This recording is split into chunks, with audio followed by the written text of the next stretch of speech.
Entonces dijimos que al nacimiento puede haber entre 400,000 a 600,000 ovocitos primarios que todavía no van a terminar el proceso de maduración hasta la pubertad. Y básicamente la mujer en la vida fértil únicamente produce alrededor de 400 óvulos maduros. Fíjense, vamos desde los millones de ovogonias que se diferencian posteriormente a ovocitos primarios. De eso pasamos a de 7 millones de ovogonias, pasamos a 400,000 ovocitos primarios, y de 400,000 ovocitos primarios únicamente 400 serán los óvulos maduros que pueden o no liberarse hacia las trompas uterinas.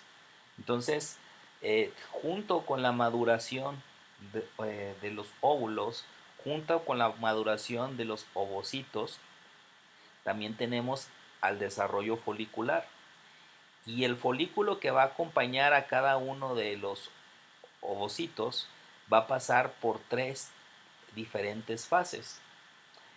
Por una fase en la cual lo vamos a denominar folículo primordial, una segunda fase en la cual lo vamos a denominar como folículo en crecimiento, y una tercera fase en donde es ya la fase final folicular, que va a ser la de folículos maduros o folículos de Graf. Este folículo maduro es el que se va a romper, se va a abrir para facilitar la salida del ovocito maduro, del óvulo maduro, hacia la cavidad peritoneal y posteriormente a su ingreso a las trompas uterinas. Entonces, vemos aquí, si se fijan, otra vez esta imagen que nos ha servido mucho. Todo comienza con un folículo primordial, un folículo muy sencillo que apenas y rodea al ovocito primario. El folículo primordial se convierte posteriormente a un folículo primario, que ya es una estructura celular más compleja, y sigue su desarrollo para convertirse a un folículo primario avanzado. Aquí estas células foliculares, que son esta pared que se ve más o menos en color naranja, no sé, que va a rodear al ovocito, va engrosándose. Si se fijan, aquí tenemos una capa muy delgada en el folículo primordial, y conforme este folículo va desarrollándose en la corteza ovárica, se va haciendo más ancho, hasta que tenemos aquí el folículo primario avanzado. Aquí en estas fases, además de el crecimiento de las células foliculares, también se producen otra serie de capas, como hay una capa que se llama la zona pelúcida, que es una capa que va a aislar al ovocito de todas las células foliculares que están alrededor. Y esa capa, que es la zona pelúcida, es una capa que se va a ir desarrollando a lo largo de toda la fase folicular hasta el momento en el que el ovocito es expulsado hacia afuera del ovario. Entonces, si se fijan, aquí tenemos un ovocito primario, perdón, un folículo primario avanzado, que puede pasar aquí dos cosas. Una, que se siga desarrollando para convertirse en un folículo cercano a la madurez, o si hay alguna situación anormal, este folículo, en vez de seguir avanzando hacia adelante, se convierte en un folículo atrésico y corre el riesgo de desdegradarse. Pero si el proceso continúa, entonces de un folículo primario avanzado vamos a pasar a un folículo en crecimiento casi a la madurez, ¿sí? Entonces aquí vamos, si se fijan, a ver que las células foliculares empiezan a tener otra distribución. Esa distribución que eh, básicamente va a dejar al ovocito en uno de los lados, ¿sí?, de toda esta región folicular, para que al final, bueno, tengamos un folículo maduro, y que este folículo maduro o folículo de Graf va a terminar rompiéndose para liberar al ovocito. Cuando este ovocito sale hacia las trompas uterinas, me va a quedar un folículo vacío, como habíamos comentado anteriormente. este folículo vacío pues va a seguir teniendo una función hormonal importante, eh, y va a cambiar su nombre a algo que se va a conocer como cuerpo lúteo. Una vez que el ovocito es expulsado, que esto sucede aproximadamente en el día 14 del ciclo menstrual, es decir, a la mitad del ciclo menstrual. Fíjense aquí una cosa muy importante, el primer día del ciclo menstrual es el primer día de sangrado, ¿sí?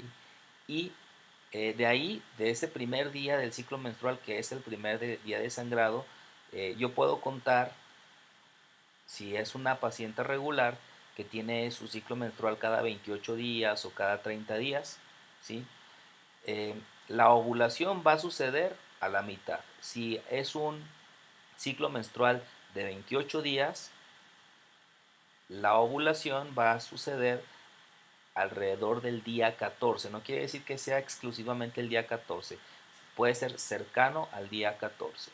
Entonces, a la mitad del ciclo menstrual se libera el ovocito y todavía este cuerpo lúteo queda viable aproximadamente 10 o 12 días después de la ovulación. ¿Esto qué quiere decir?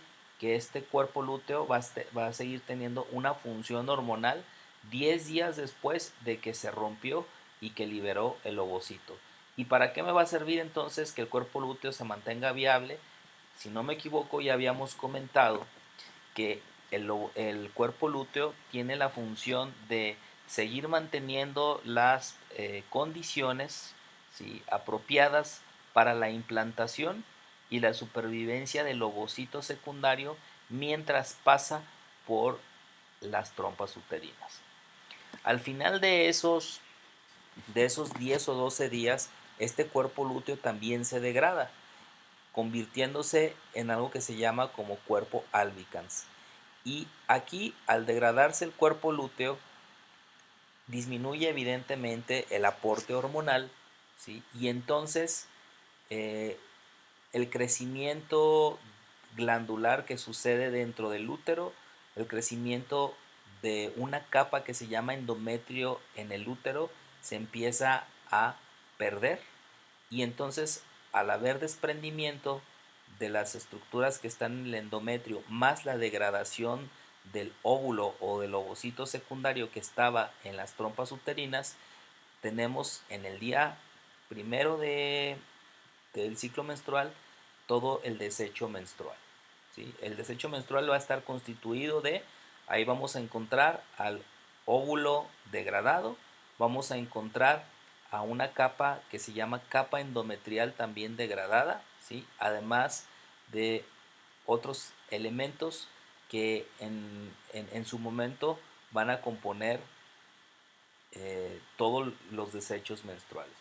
Posteriormente vamos a hablar de la capa endometrial, que es la capa más interna del útero.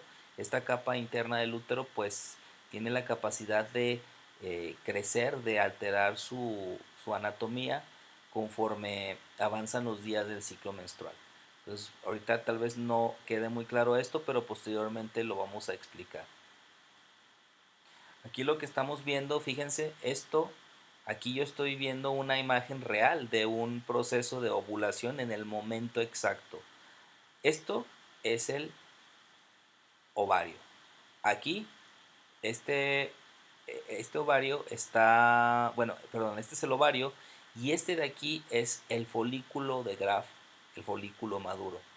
Si se fijan, aquí estamos captando el momento preciso en que el folículo de Graf está liberando el óvulo, ¿sí?, a la cavidad peritoneal, y lo vemos en las distintas fases hasta que es completamente liberado este ovocito secundario.